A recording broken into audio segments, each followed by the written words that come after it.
Hey everyone! May galap shoutout sa inyo lahat. For today's video is ipapakita ko sa inyo kung paano ako gumawa ng simple rice crispy treats. So, napakadali na ating mga ingredients. Meron tayong marshmallow, butter, and ating rice crispy, and then pan, at syempre yung ating vanilla extract. So, ang una natin gagawin guys is painitin natin ang ating pan.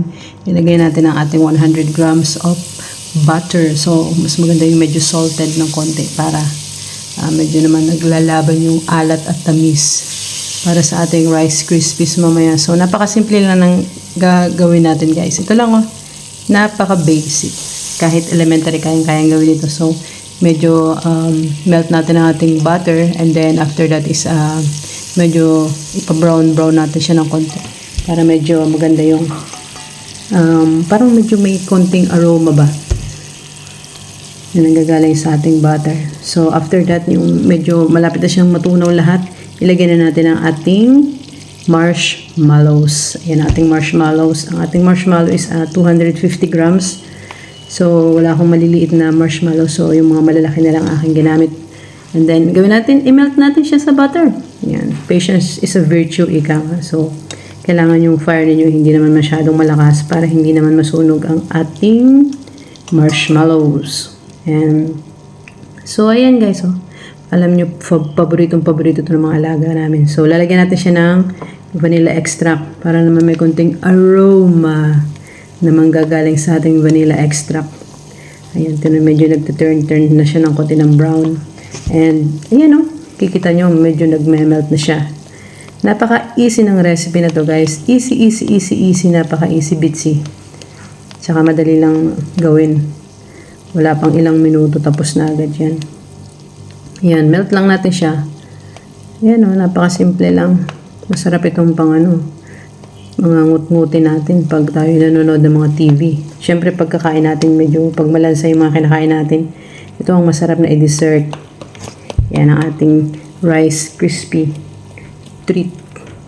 So ayan, nakikita nyo, nagme-melt na ang ating marshmallows. So, wag nyo naman masyadong ipapaka-melt ng sagad kasi pag sobrang melt na siya, titigas na siya. So, mahirap na siyang i-mix dun sa ating rice crispy. Yan Dapat syempre halu-haluin nyo din ng konti para maging balance yung pagkatunaw nilang lahat. O, ayan malapit na Nearly melted na siya. Actually, melted na talaga siya. So, ayan melt na guys. Pagkatapos niya na melt na, ilagay na natin ang ating rice crispy. So, meron mga nabibili ditong ready-made na rice crispy. Kung wala naman tayo sa Pilipinas, pwede tayong magpatuyo ng kanin na pinag-lumaan and then i-dry natin tsaka i-fry. Ayan ang common ginagawa natin dyan sa Pilipinas. So, ayan guys Pagkatapos niyan, patayin na natin yung ating stove. Kasi i-mix up na natin siya I-mix na natin siya. Ayan kailangan nyo ng konting pwersa sa pag-mix niya kasi lumalaban kasi madikit siya. Ayan natatapon na yung iba. Lumalaban yan kaya kailangan ng power of love. So ayan easy bitsy. Mix up lang natin siya ng ganyan. Ayan kita nyo. Ang sarap niyan guys. Actually hindi naman talaga siya totally sweet.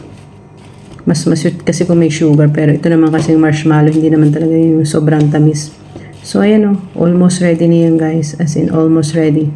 So, ang sunod natin gagawin dyan is ilalagay na sa ating platter. So, yung aking platter dyan is nilagyan ko siya ng baking paper para hindi siya mag-stick or dumikit dun sa lalagyan. Or pwede nyo rin naman lagyan ng butter yung pinakang platter ninyo para hindi lang siya didikit.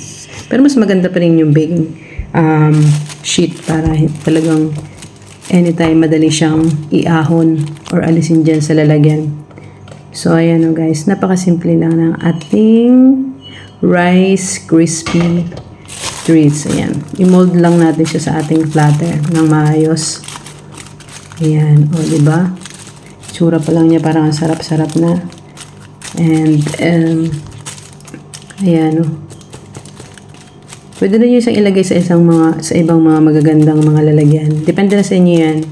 So, kung gusto nyo naman kakainin agad, ay di pwede na yung mga ganyan. So, ayan. I-flatten nyo pa ng maayos. Huwag naman yung total, yung sobrang flatten. Para naman, dapat may konting air naman siya ng konti. So, ayan o. Ginamitan ko na rin siya ng baking sheet para medyo maganda yung kanyang pagka-flat. Diba? So, ayan guys. I-share ko lang po sa inyo ang napakasimpleng Rice Crispy Treat recipe.